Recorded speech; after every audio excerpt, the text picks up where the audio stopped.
Азыркы учурда каражат толук чечилбесе дагы бирок аргасыз ушул операцияга жөнөтүүгө мажбур болуп турабыз.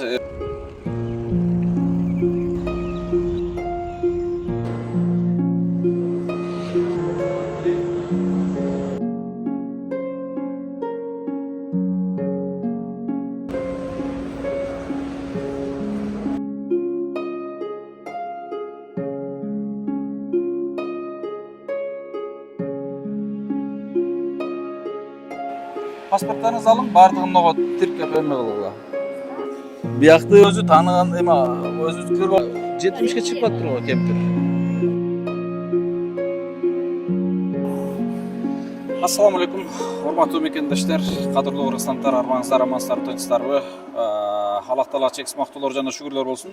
Биз азыр Рамазан айынын 2-10 күндүгүнүн башында турабыз. Тагыраагы бүгүн 13 март, 13 март.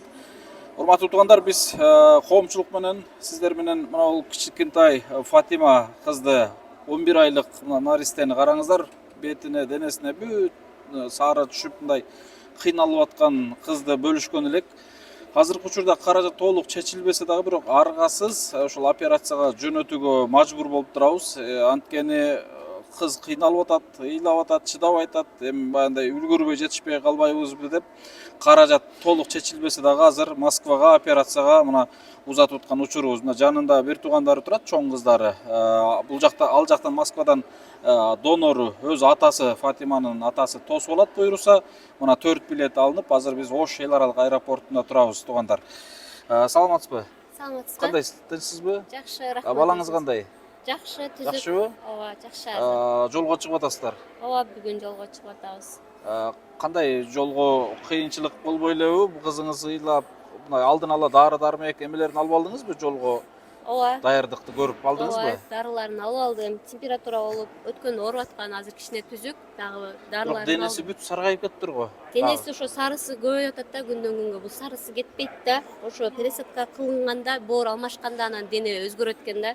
Ага чейин сарысы көбөйө берет экен, билирибин көтөрүлүпчү. Түшүнүктүү. Урматтуу мекендештер, кыскача жана өтө тездик, срочно дагы бир ирет кайрылуу урматтуу мекендештер. Бүгүнкү күндө Фатима кыз Россияда боор пересадка операция жасалат.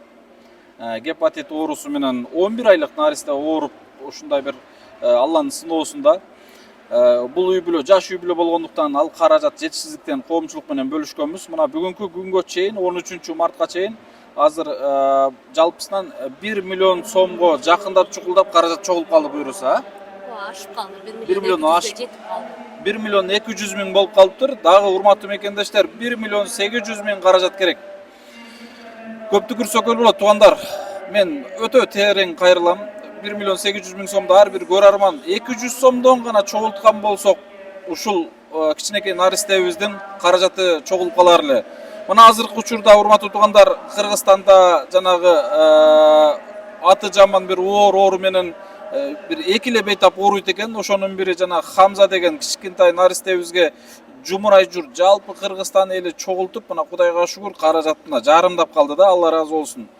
Бирок ошол наристеден мындай ашса ашар кем эмес оору менен ооруп атат да.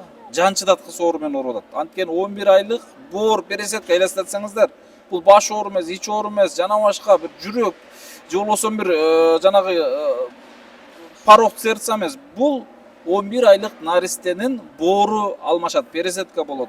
Кадимки донор аркылуу операция болот. Ошого урматтуу мекендештер, биз аябай терең кайрылып кетерлик. Ушу Рамазан айында ушул жаш наристенин өмүрүн сактап калалы деп. Аргасыз мына 1 миллион 800 миң сом жетпесе дагы Москвага азыр узатып атабыз. Анткени эртерээк жөнөтпөсөк бала кыйналып атат. Келиңиздер. Ушул видеону жок дегенде максималдуу группаларга таратып, статустарыңыздарга коюп, жана ушул видеолорго лайк басып, жана ушул видеолорго комментарий, лайк басканды унутпаңыздарчы. Ошол да сиздерден чоң жардам болот, туугандар. Сөзсүз эле каражат жагынан жардам бериштик эмес. Ушул видеолорду максималдуу бөлүшүп койсоңуздар, кимдир бирөөнүн жардам беришине себепкер болуп каласыздар, иншалла. Мен ушуну терең кайрылам. Ал жактан тосуп алуучулар кимдер? Атасы тосуп алат. Атасы тосуп алат, Атасы өзү тосуп алат.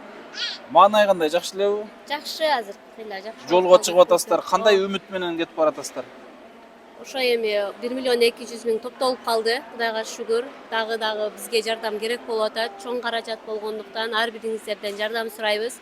Ошо кызымды алып барып, анализдерин тапшырып, даярдап турам, топтолуп калат деп элден үмүт кылып кетип атабыз. Буйруса жакшы болуп келебиз. Ар бириңиздерге дуада болобуз. Ар бириңиздерден суранарыбыз, кичинеден болсо дагы жардам беришиңиздерди өтүнүп суранабыз.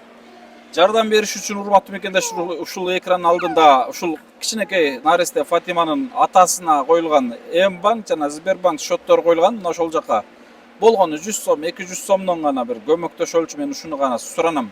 Биз азыр атайы бир жакшы үмүт менен узатып атабыз. Анан баса урматтуу мекендештер, өткөндө мен курактуу жалалап аттык бир тууганыбыздын буту сөөктөрү чирий баштагандан Новосибирге каражаты чогулуп операцияга узатканбыз. Кече Кудайга шүгүр, сүйүнүчтүү кабар, операциядан аман эсен чыкты. Бутуна протез коюлду, Кудай буйруса, бир бутуна. Жакшы кабар болду, алар менен да байланышып атабыз. Кыскасы, биздин Ак ниет аманат коомдук кайрымдуулук фонду мына ушундай натыйжалуу бир иштин аягына чыгыш үчүн, бир натыйжа чыгарыш үчүн ушул аракетибизди токтотпойбуз жана жасай беребиз. Мына азыр ушул наристени дагы операцияга узатып атабыз. Кече эле бир жигитти узаттык элек, Новосибирде операция болуп буйруса чыкты. Эң негизгиси урматтуу мекендештер, баары Алладан, Алланын ыраазычылыгы үчүн баардыгы. Ошого аракетиңиздерди токтотпоңуздар. Мен бул кичинекейлерден бир эки ооз сөз сурайынчы. Айукам, сенин атың ким? Айыма. Айыма? Канча жаштасың? 8. 8десиңби? Сенин атың ким? Умар. Умарбы? Фатиманын эжеси агасы болосуңарбы? Ооба. Азыр каяка кетип атасыңар? Москвага. Москвагабы? Эмнеге кетип атасыңар? Фатиманы операция кылдырыш үчүн. Эмне кылганы сен айтып берчи? Операция. Операция?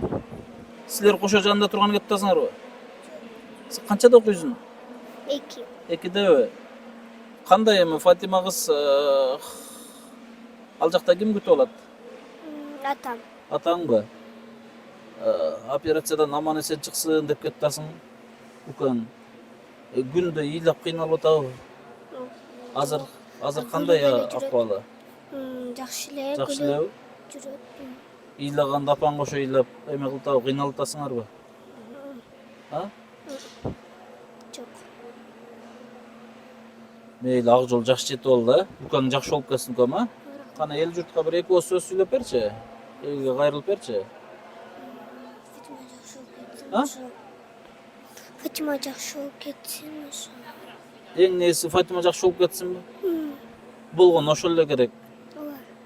Башка эчтеке кереги жок. Жок. Фатиманы жакшы көрөсүңөрбү? Урматтуу мекендештер, мына азыр кичинекей эчтекени сезбеген ушул наристелер дагы бир тууган үчүн күрөшүүгө мына ушул Москвага бир апасын ээрчип кетип бараткан учуру.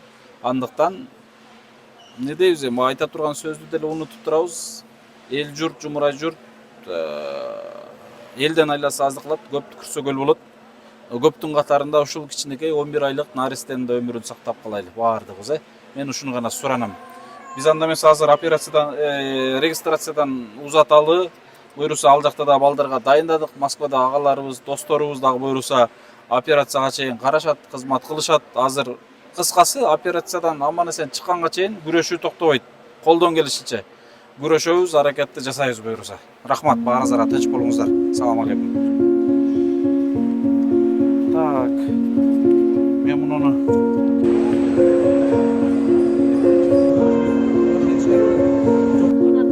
Бел Умар, боп тура, кеп бирикке мыкты койну. Укаң жакшы кыр, боп тур мейли гана. Давай. Жакшы этип ал, боп тур мейли.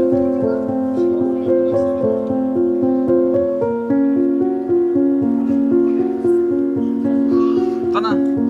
Мейли жакшы кала, жакшы ора. Буурунан алмашыш керек болот ушу кичинекей кызым.